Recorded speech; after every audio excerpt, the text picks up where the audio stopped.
Hi, and thank you so much for tuning in to KGEM Live. I'm Ava Grimes, your host. This first segment is about Food Ed, a local nonprofit that promotes food and garden education in schools. Enjoy.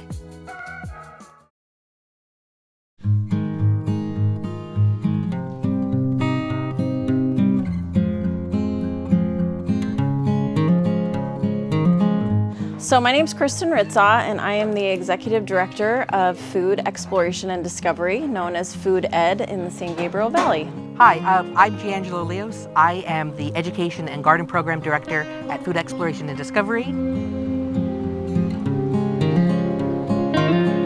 So we ended up having one of these, what we call Monrovia Magic, and the city came together with Mountainside and founded the city's first community garden.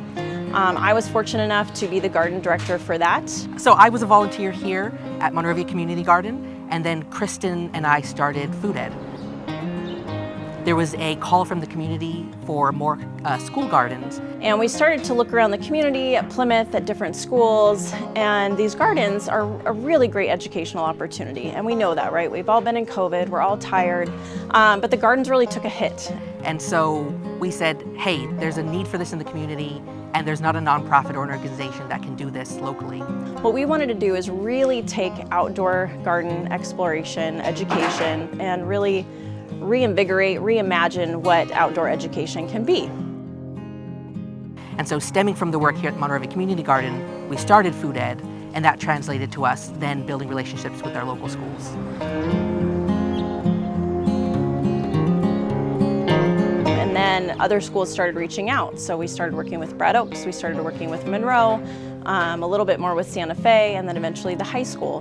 The primary thing that we start with is that realizing that most students don't have access to seeing where their food comes from.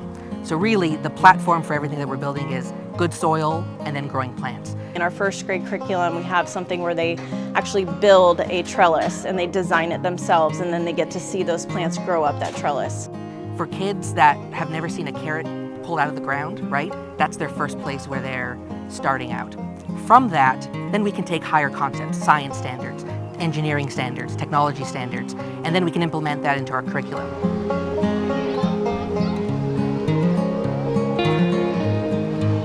So for us, it might look like a carrot or a broccoli plant or a tomato plant, but there's more foundational pieces that go into the curriculum.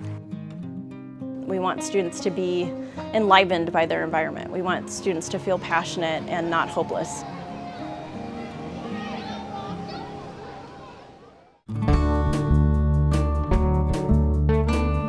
We really want to imbue our programs with the energy from the community of people who are doing great things. And it's just awesome to see that spirit alive and well in Monrovia. It's the place that I grew up. I went to Monrovia schools. I married my wife here. We made a high school band. We are raising our son here now. But specifically with Monrovia, we tend to be ahead of the curve with these things.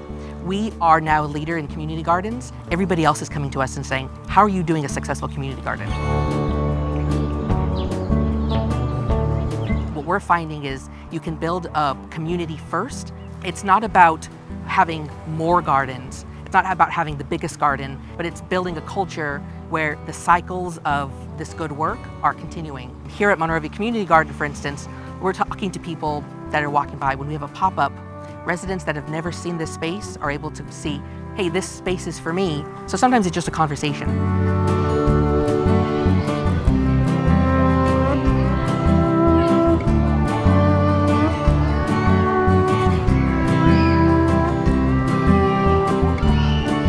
Our compost program is probably our star piece right now. We have to deal with the new Senate bill, SB 1383. Everybody has to compost now. Everybody has to reduce food waste. Honestly, a lot of people don't really know exactly what this looks like. So we need to do a lot of community education around this, and we are fortunate enough to be seeing this as an opportunity and not something that we have to do. It's the new recycling, if you will. Here at Monrovia Community Garden, we have a compost bin that is processing on average 9 to 12 tons per year of community's food waste. People are able to get their food waste, their kitchen scraps, bring it over to the community bin, drop it off, and then we compost it for them. So if we can build up the energy around this, and what a great opportunity this is to help our earth, it's going to be a really awesome opportunity. For me, what's been exciting is our 5-year plans, our 10-year plans, they're sort of already happened for us. We're just really excited about everything that we get to do and work with, and you can see behind me we've got local high school students working with us as part of our eco-entrepreneurship program this summer. So it's growing really fast.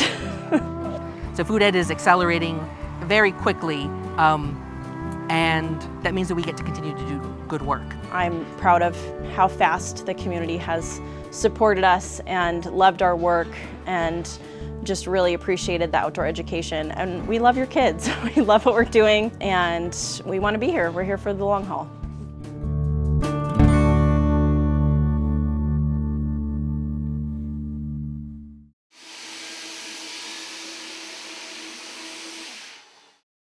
At KGM Live, we're all about encouraging people to shoot their own films. That's why we're going to show this segment about tips and tricks on how to shoot your own videos at home. One of the most important factors when shooting video is the video's exposure, the actual brightness of the image.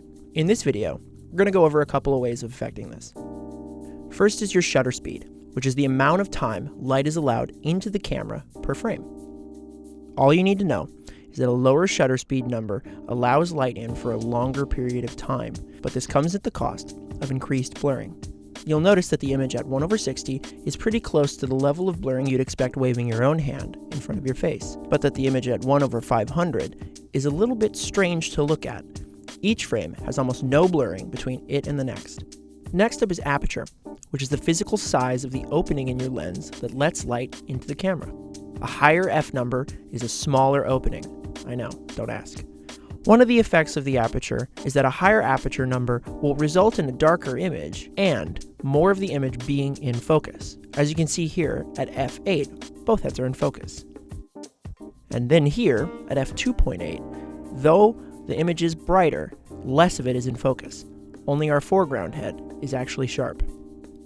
And last, but certainly not least, is our ISO. Generally speaking, a lower ISO is almost always better. It will make the image brighter, but at the cost of adding more noise. As you can see, an ISO of 12,800 produces a really noisy image, though it is brighter. Thanks for tuning into this quick tip, and we really hope that there's some information here that you can use to make better videos at home.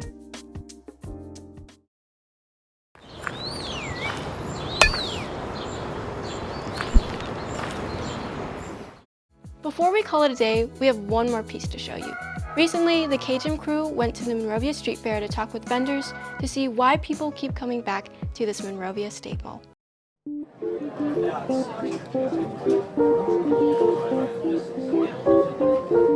So I'm Erica Decker, Klaus Kopfli. We are Klaus' Bees. We are local beekeepers, local from the mountains, literally right here.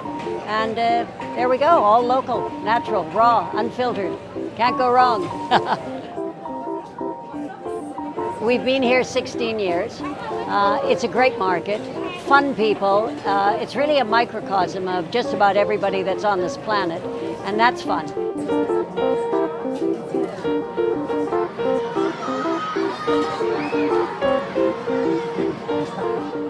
It's a fun evening. It's a fun Friday night, date night evening. They come with their children, their dogs, their rabbits, their iguanas, whomever, whatever they have, which is just great fun. So it's really enjoyable.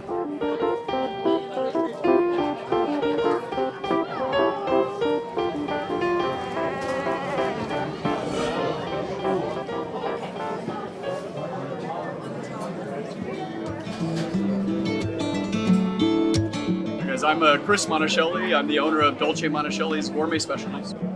You know what, this is actually our 20th year at the Monrovia Street Fair, and so we come back every Friday night to bring out the best cake in the world. You know what, the community really gets behind this street fair and comes out like in droves every week, and so they do a great job of putting live music out here, hot food, and some great cakes, so you got the best of both worlds. There's so many good restaurants on Main Street here on Myrtle here. And with the market, you add like a bunch of cool shops, artists, you have good pastries, all kinds of fun things to see and do. And so it's a really fun little Friday night out.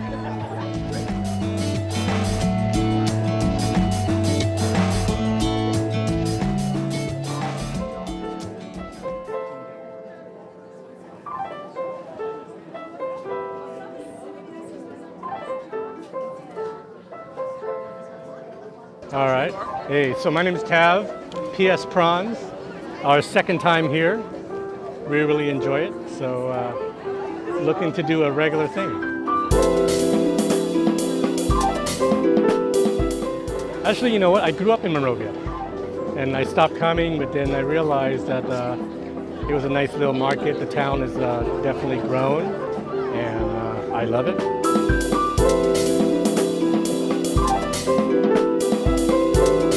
You know, I mean, this kind of small town USA feel, you know, with the shops and restaurants and all that, I think it's really great. And in general in LA, you don't really see that much. I'm happy to see the growth and all the development, you know, yeah. I highly recommend it.